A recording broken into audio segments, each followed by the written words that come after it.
Hello, everyone. It's Jamal Thomas. Welcome to the Progressive Soapbox. Hope everyone is doing okay today. It is nearly 3 o'clock, 3 p.m. East Coast.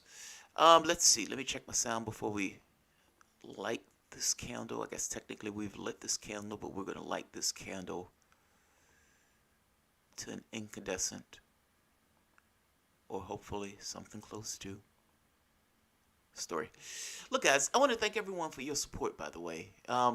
Whether you share the content, like the content, hell, whether you sit home with a smile on your face, whether you help through Super Chat or Patreon, thank you very much. You guys are immensely appreciated. So, let's hop across the pond. And that's my British accent. Hop across the pond. And Scottish. It's a power grab. Power grab. I've been practicing the rolling of the G's. One weird thing is happening in the UK today. But first, let me go to the main story that I want to get to. Theresa May is having a conversation with Angela Merkel from Brussels. The talk is about Brexit, of course, because the UK is supposed to be leaving the European Union. Now, this has been riddled with problems, chaos, havoc, the Brexiteers in revolt, Jason Rees-Mogg saying that he will punish the Prime Minister, or they will punish the Prime Minister if she dares to deviate from Brexit. Theresa May and the Brexiteers, with an openly hostile Boris Johnson, ridiculing her as they go along their way, at one point saying he wanted her to be more like Trump. I mean, this guy is supposed to be one of your lieutenants. And at every moment where there's not a mic or where there's supposedly not a reporter, he takes the longest knife from the farthest closet and he rams it in your spine over and over again. And to some degree, it's a sign of weakness that the Prime Minister, one indignity after the next, keeps him. Nevertheless, it's Brexit. She's having a conversation with Brussels. Now, Theresa May had two main plans for this because you must understand there's somewhat of a problem here. I've gone over the problems, but I'll do it quickly. The Irish border. Northern Ireland is part of the UK. Republic of Ireland is the Republic of Ireland. Good Friday Agreement prevents a border from being created between these two things. However, Brexit, to some degree, requires a border. Because after all, you got to make sure that the goods that are coming into the Europe are meeting the standards of Europe. In order to deal with this issue, not putting a border on an area that needs a border because of what's taking place, two ideas: max facilitation, and the other idea is magical technology. Now, max facilitation is this kind of weird thing of tariffs and everything else, where Britain will set its own tariffs and collect tariffs and kind of manage this kind of weird patchwork of a system where it's trying to balance the tariffs that are coming into the EU versus out. Strange. For example, Britain may charge a tariff for something that the UK may not, that the EU may not, in which case Britain would have to manage those things at the border. Or they're trying to avoid essentially having a hard border, which I don't know how they're going to do, which is to some degree their problem. Max facilitation is the border issue, is the one where they're trying to do the tariffs. The other one is magical technology, which doesn't exist. Now, the wild part about this is Theresa May has come up with a third way. She's calling it a third way. We found a third way. It's like third way Democrats. Problem with this third way stuff is that the EU had got the idea out of hand. And Theresa May and her Brexiteers are supposed to be going to have, you can call it a powwow and a conference over this, what they call it, checkers. But right off the bat, they're arguing about something that has been leaked, and that the leaked document has been denied already. Davis, one of the gentlemen working with her, has already sent her a notice saying this is not a workable solution. And beyond saying this is not a workable solution, is going Friday to forcefully get across to her that what you're proposing as a third way is not a way at all. It's not a way at all. This is fascinating. Theresa May is trying to sell her plan when they've already outright disregarded her plan. Now, look at this for the moment from the European Union's position. One of your nation states decided to leave. You have other nation states that are now Eurosceptic. Italy, Slovenia. Italy, especially a big one. Eurosceptical. It's possible that Italy may say, we're done. Now, you need to not allow a positive incentive for countries to leave, which means that if Britain leaves with a sweetheart deal, it breaks the EU. So what are you going to say as the EU? Look, we're a rules-based organization, and as long as you're sticking to the 4 pillars, we have no issues. Now, part of that means, though, freedom of movement, which is, if you want to trade with us, Britain, you're not going to have control of your borders. And you're going to have to keep regulatory alignment. If you're going to trade with us, you have to keep regulatory alignment. I hope you see the problem here. That's not Brexit. That's something else. If you're leaving the EU, but you must keep regulatory alignment, then you're aligning yourself with the European Union's rules. Whether you're doing it inside the European Union or outside the European Union is kind of besides the point. If you want to access their market, you got to play by their rules. And if you play by their rules, you haven't actually left. It gets worse. Britain, masters of the universe at one point. Do you know that Britain had more territory than any other nation? They expanded the globe after World War I. They were immaculate. The world order that we have right now, the chaos, is in many respects the result of what Britain was doing. And that country that had all of that power, all of that dominion, will now be a vassal state of the European Union. Hitler was going about it the wrong way. He was going about it the wrong way. The sun never sets on a British Empire. That's right, Garden. It may never set, but your ass is going to belong to the European Union for the next few times. And look, you are over a barrel. They're using this. We're a rules-based organization. That's what we are. We are a rules-based organization. And Britain is trying everything that they can to come up with a solution to the Irish border issue, and the European Union is, we are a rules-based organization. We're not trying to hurt you. We're just trying to follow the rules. That's all we're trying to do. We don't have a choice. This is the best that we got. If we broke the rules for you, we'll just completely break the European Union. I'm sorry. This is what we got. I'm sorry, Britain. Now, they may say, one of the guys tried to annex Ireland. He said, hey, why don't you just give up Northern Ireland? And if you allow Northern Ireland to merge into the Republic of Ireland, issue solved. They're trying to pilfer Northern Ireland. They have you over a barrel. Now, Theresa May is trying to find a way out of this, and so far, no go. No go.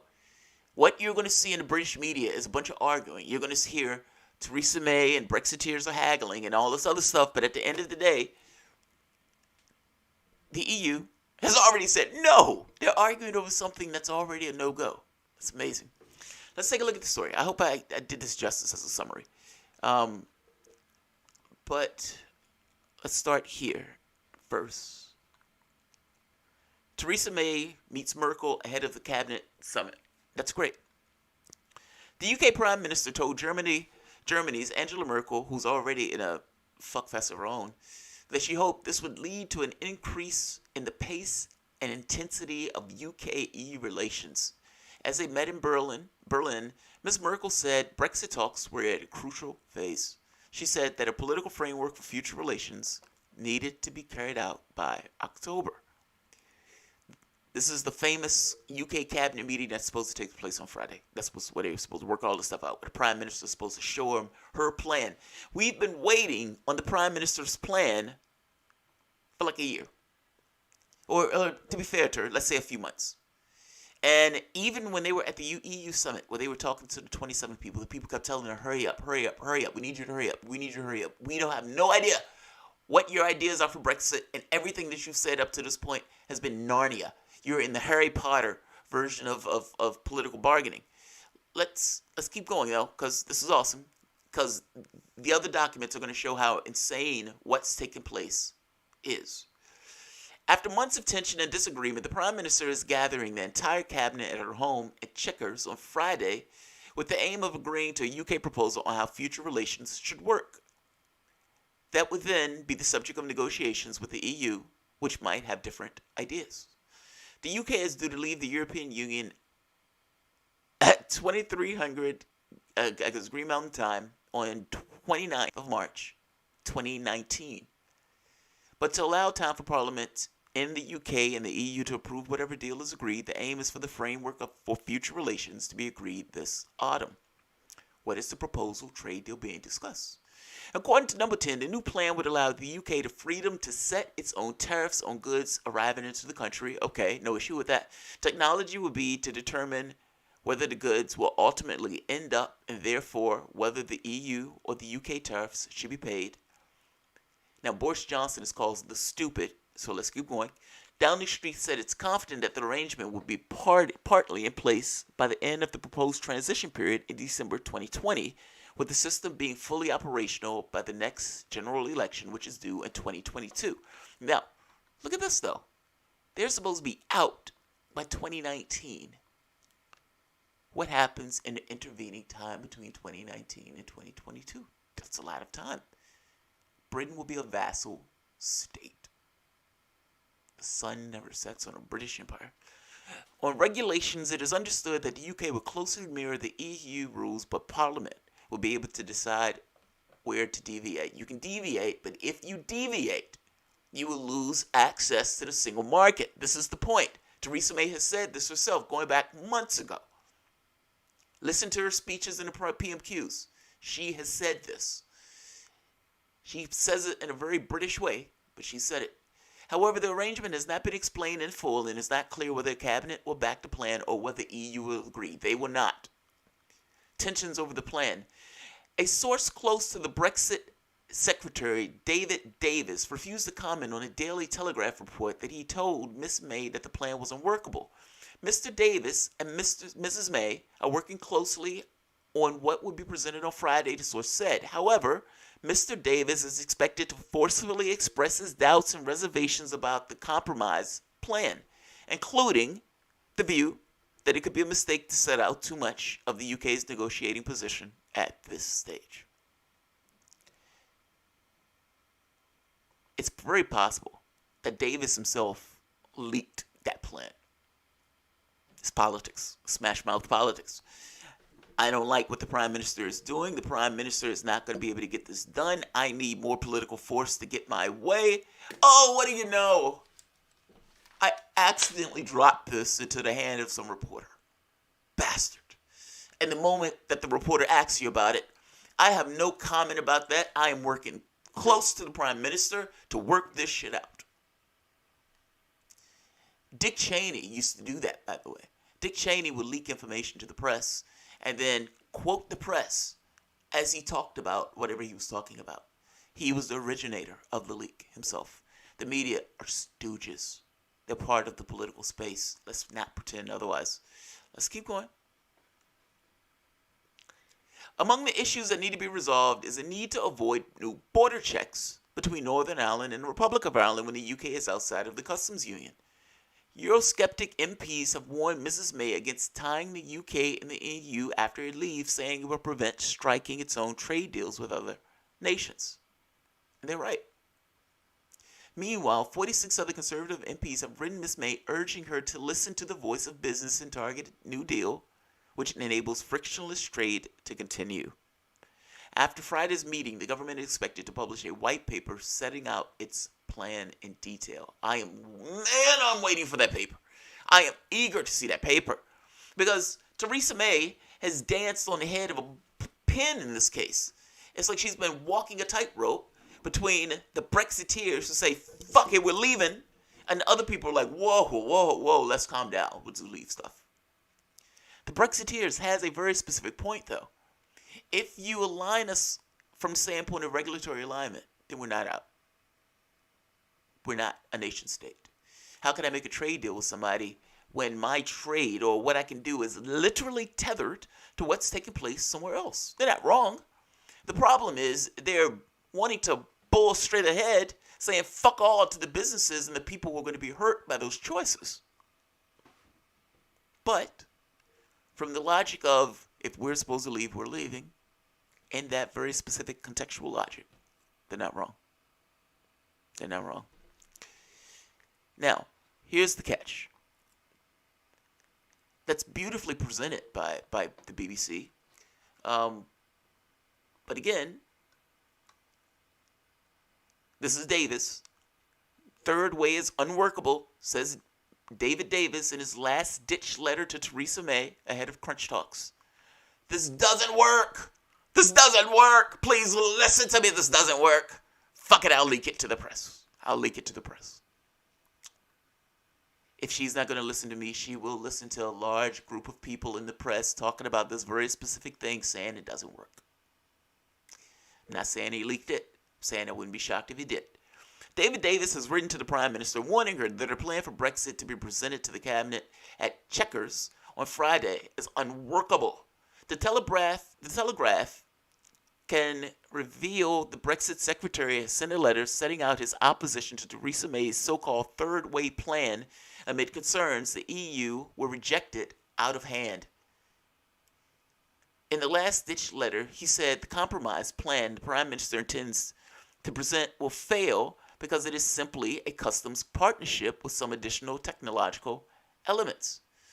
The letter expresses fears that the EU has already rejected the idea of allowing third-party country, as Britain will be after Brexit, to police its borders, and that discussing,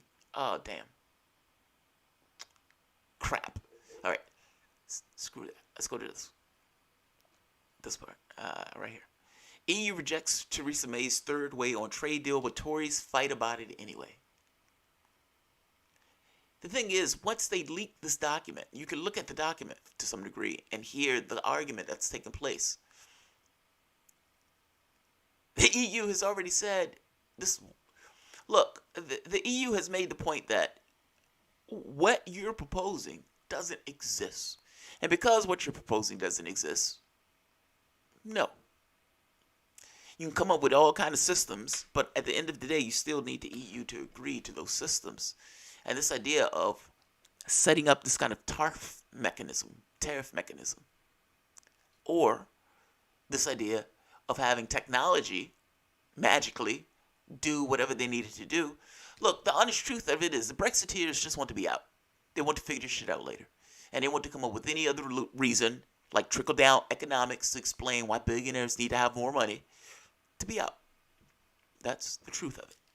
Now, their logic in this case is not necessarily wrong. They're just somewhat callous in the way they're going about it. EU rejects May's third way on trade deal, but Tories fight about it anyway. The EU has all but rejected Theresa May's latest strike at post-Brexit trade deal. After failing to find agreement with her bitterly divided cabinet for either her original proposal, the Prime Minister has reportedly come up with a third way. But before she even shared it with the ministers, Brussels said no. Details leaked to the BBC said the plan involved closer alignment with the EU's regulations, effectively meaning that the UK will remain a single market for goods after Brexit, and the need for checks at the Irish border could be avoided. Now, understand what's being said. Look, we don't need checks at the Irish border if you just agree to our regulations. That's it. You agree to wear a blue shirt. I don't need to check when you come through the door because I know you're wearing a blue shirt. If you're wearing a red shirt, though, buddy, fuck off. That's not the best of examples, but their main point is, if you agree with our regulations, no issue. Goods can pass between the border because you've agreed with our regulations. But again, that means that you are not a single nation state, setting your own rules and policies. That's not Brexit. That's something else. Let's keep going. Almost done. I want to show the bitter rivalry that's now taking place.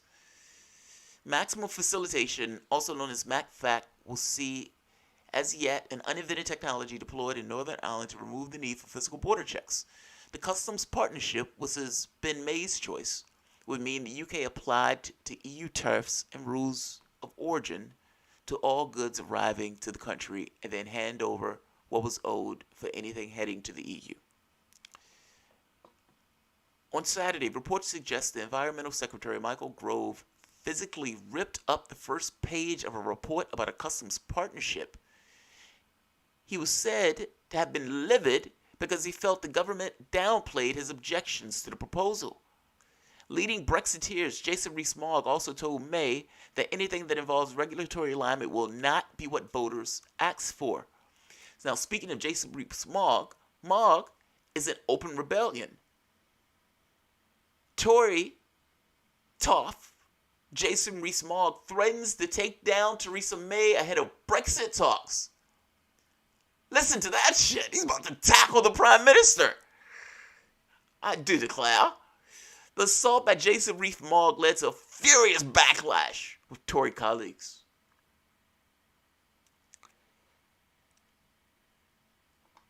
On Friday, they're supposed to be getting a white paper. And up to this point, what's been leaked has not necessarily been good, and what's been leaked will most likely be rejected out of hand by the EU, seeing as it's the same thing that they've been saying for the last 2 years with a bell or whistle added to the sides. So, I hope I did this justice. Oh, by the way, look at this.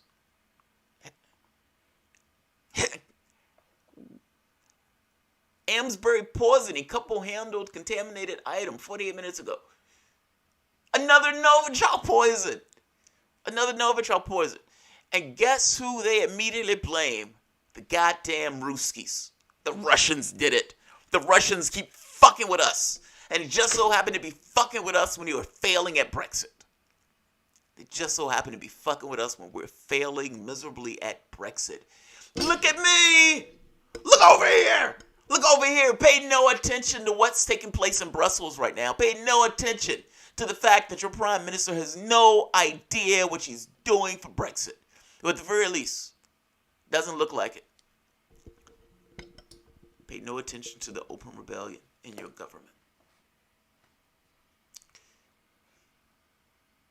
And just to finish it off, just so you can see, they have no proof, no evidence, no nothing.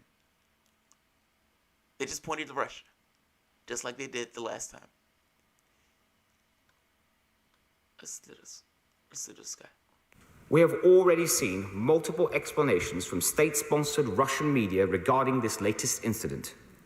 We can anticipate further disinformation from the Kremlin, as we saw following the Salisbury attack.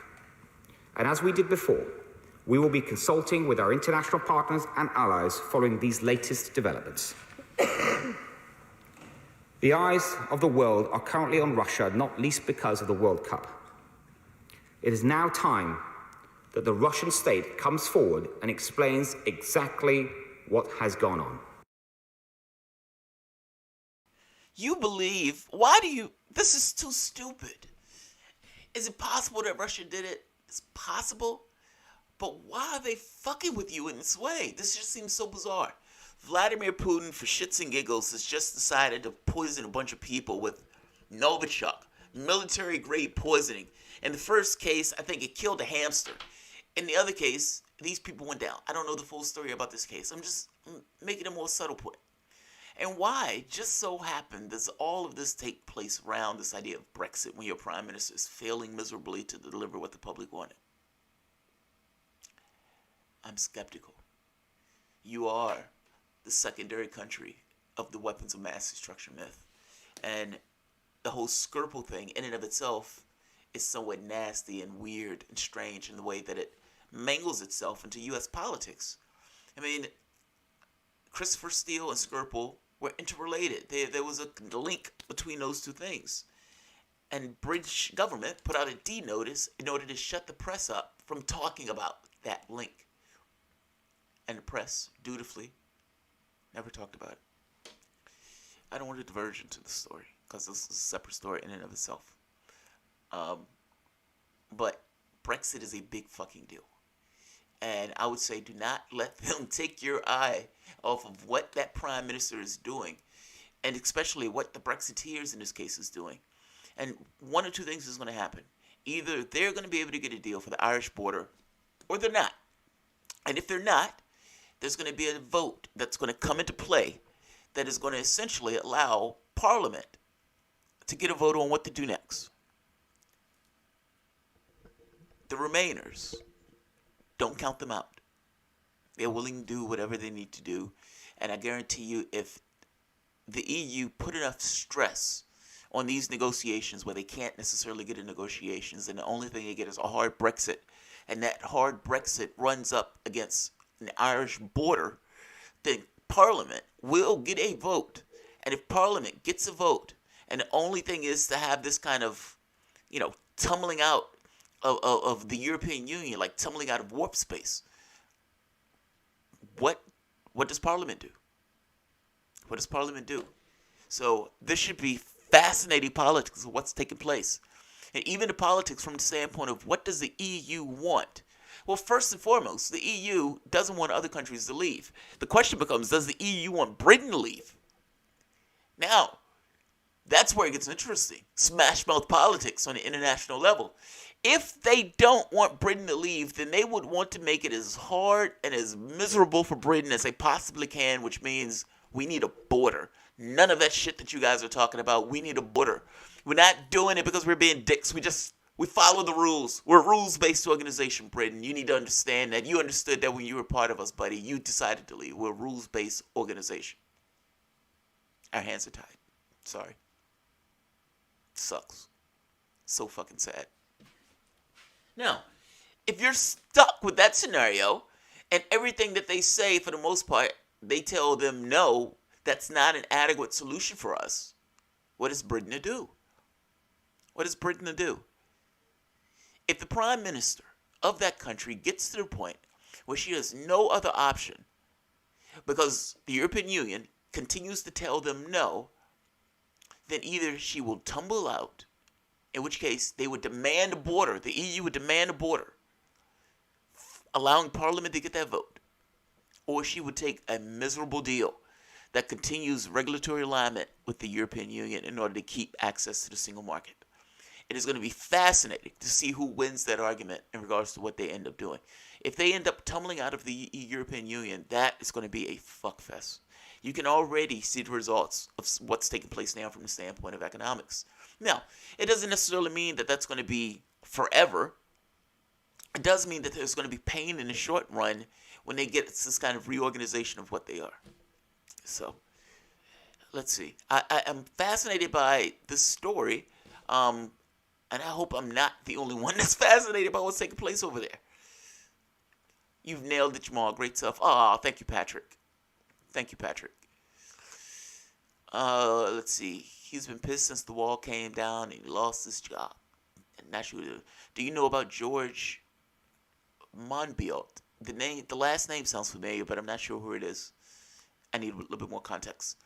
Tabitha Enriquez, innocent victims. The EU and May are conspiring to organize the shittiest deal to Britain for fuck the British presence over. Here's the thing. No, May is. No. Don't misunderstand. Their incentives are different. Like, understand, Theresa May is a Tory. She's essentially a Democrat. She believes in profits over human beings. And she will, left to her own devices, try to lower the tax rate, lower, the standards and everything else for Britain. The thing is, the European Union, they're fanatics. They want entanglement ever closer. They want to be like states to some degree. And I would imagine if Merkel can get to the point of bringing those countries together as if they were states, I think she would. Even going so far as to create a military. Their motives are different, though. The reason that the European Union may give Britain a shitty deal is because they don't want Britain or to entice other people to leave the European Union. That makes perfect sense. We don't want other people to leave. We want to maintain our consistency and integrity. Fair enough. Imagine what happened when other countries tried to leave or states tried to leave. Fucking civil war. It's a civil leave. You guys are countries. But their incentives are different. Like, I don't necessarily know if Theresa May is saying she really wants to leave. I will say Theresa May probably realizes that it's going to look horrible regardless. And not having an answer to the Irish border thing is going to be a pain. Nobody thought about the Irish border issue. Nobody cared. Nobody cared. Soviet winter prison. The British government are clearly lying to the public. The instance of these alleged Russian attacks, along with the government issuing D-notices to black out the coverage of the alleged act. Yeah. Agreed. Yeah, I don't know why anybody would trust your own media and government in this case. The government gives your media a D-notice and they shut up. They don't even tell the public a D-notice exists. That's literally the press lying to the public at the behest of the government. Literally. There's no gray area there. You may say, social standards, whatever, but that is literally the government telling the press, who's supposed to be the watchdog, and the eyes of the public, to lie to that same public. That is dramatically horrible. Jamal Thomas is the EU, the new USA escaping from the British crown.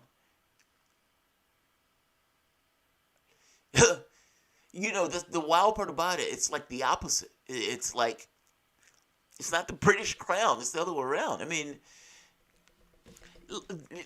they're not, Britain has Argentina, or that little section of the Falkland Islands of Argentina, but that empire is gone, buddy. Yeah.